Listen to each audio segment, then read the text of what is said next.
Hello guys, what's up? Welcome back to a new video. Welcome back to my second channel. Welcome back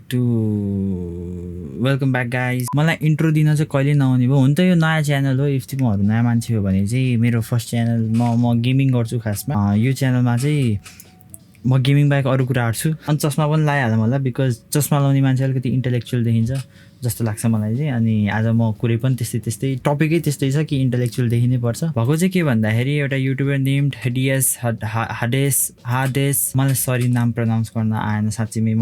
मलाई साँच्चीमै आएको होइन कि he made a video against Balendra Shah जुन चाहिँ यो युट्युबमा छैन, कतै अरू नै अपलोड गरेको छ। मैले पनि अघि भर्खर हेरेको थिएँ तर त्यो भिडियो हरायो क्या फेरि। एउटा काम नै ढङ्गले हुँदैन। ऊ चाहिँ एउटा युट्युबर हो होइन, कन्टेन्ट क्रिएटर हो जसले चाहिँ स्किट होइन फनी कमेन्ट्री टाइप भिडियोहरू बनाउँछ। सो उसले चाहिँ बालेनको अगेन्स्टमा अलिअलि अगेन्स्टमै नभन्दा पनि अलिकति ह्युमरस वेमा बालेनको अगेन्स्ट म के भन्दैछु जस अलिकति ह्युमरस वेमा बालेन रिलेटेड केही कुरा भन्दैछ क्या उसले चाहिँ।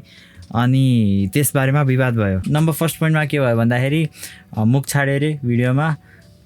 ओके, नम्बर सेकेन्डमा चाहिँ के भयो भन्दाखेरि डेरोगेटरी रिमार्क्स पास गर्यो अरे बालेनको अगेन्स्टमा। भएको चाहिँ त्यति नै हो। उसले चाहिँ एउटा भिडियो बनायो जसमा चाहिँ नेगेटिभ कुरा गरिदियो बालेनको बारेमा। अनि भिडियो सर्फेस गरिसकेपछि चाहिँ उसलाई उसको घरमा गएर एफबिआईले ढोका ढङढङ गर्यो अनि उठाएर लग्यो।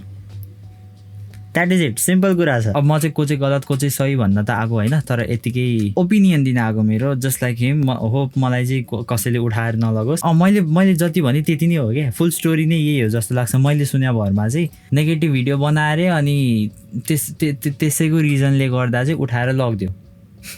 यो सेन्सिटिभ कुरा हो यार हुन त, तर मलाई किन मलाई हाँस उठ्यो होइन। म यस्तै नै हो। अब हट टपिक चलिरहेछ, मुद्दा अलि तातै छ, गरमै छ। आज भर्खर मैले पनि अहिले भर्खर देखाएँ कि बिहानैदेखि चलिरहेको रहेछ न्युज चाहिँ। अब उसले जे भन्यो त्यो सही थियो गलत थियो त्यो भन्नु त आएको होइन म होइन। मैले त्यो भिडियो पनि हेरेँ, अघि मैले हेरेँ तर बिर्सेँ। म तिमीहरूलाई पनि देखाइदिन्थेँ नभए। त्यसमा चाहिँ उसले अलिअलि टाइप अफ जोक हान्न खोजेको छ which didn't land quite good. अब ठिक छ, उसले जोक हान्यो, उसले आफ्नो ह्युमर एक्सप्रेस गर्यो।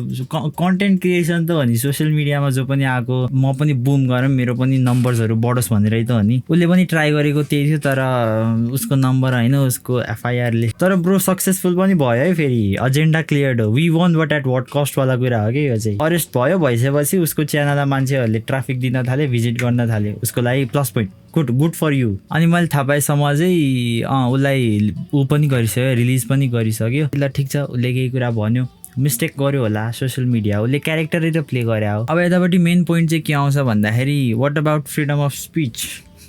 ल ठिक छ, डेरोगेटरी कमेन्ट गरिदियो अरे, केही नेगेटिभ कुरा भनिदियो अरे, तर उठाएरै त लाने। उसले जस्ट के गर्यो भन्दाखेरि दुईवटा साथीको बिचमा हुने कुरा उसले युट्युबमा आएर पब्लिकली आएर फेसबुक आएर जहाँसुकै आएर भनिदियो। ठिक छ, उसको ह्युमर कसैलाई ठिक नलाग्ला, कसै त्यो उसको त्यो भिडियो हेरेर मरि हाँस्यो नि होला नि, कोही रिसायो होला, जुन चाहिँ अभियसली रिसाएकै थिए। अनि मलाई त्यो पनि लाग्दैन कि बालेनले नै डाइरेक्ट फोन गरेर अब यसलाई उठाएर लिएर आयो भनेर भन्यो। त्यो पनि होइन होला कि होइन नै, कुरा त्यही आउँछ क्या। अब कन्टेन्ट क्रिएसन गर्ने मान्छेले, भिडियो बनाउने मान्छेले, अनलाइन कुनै पनि पर्सनालिटीले चाहिँ आएर उसको फिलिङ एक्सप्रेस गर्यो भनेर आएर उसले केही कुरा भनिदियो भन्दैमा उठाएर लाने चाहिँ त्यो चाहिँ टोटली रङै हो होइन। पुलिस होस्, कोही नर्मल मान्छे होस्, पोलिटिसियन होस्, फ्रिडम अफ स्पिच भनेको फ्रिडम अफ स्पिच हो। आफ्नो फिलिङ्सहरू अनि आफ्नो ओपिनियनहरू चाहिँ मजाले एक्सप्रेस गर्न पाउनुपर्छ। पर्सनली चाहिँ उसले पहिला पनि राम्रै भिडियोहरू बनाएको छ कि म पहिलेदेखि उसको हेर्थेँ। यो नेपाल्स गट ट्यालेन्ट भन्ने के आएको थियो, यसको बारेमा मैले पनि भिडियो बनाएको थिएँ। तर उसको वे अफ स्पिकिङ, ह्युमरहरू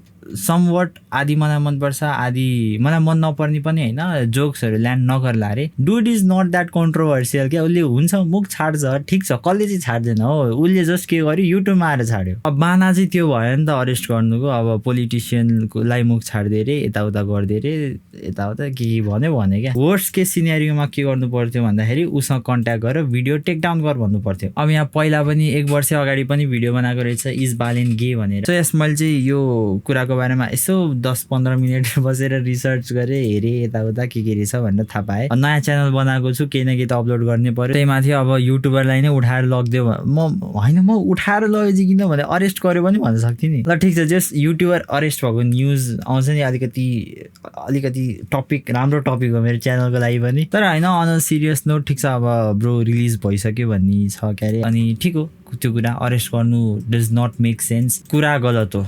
गलत हो त्यति हो मलाई धेरै बोल्न आउँदैन भनेर म 10-15 मिनट कति बोलिसकेँ अरे अब ठिक छ अल राइट गाइज म पछि भेट्छु तिमीहरूलाई and best of luck to him best of luck to me best of luck to you like share subscribe bye bye अनि मेरो गेमिङ च्यानल चेकआउट गरेको छैन भने तिमीहरूलाई गेमिङ मनपर्छ भने मन पर्दैन भने नगर म गएँ बाई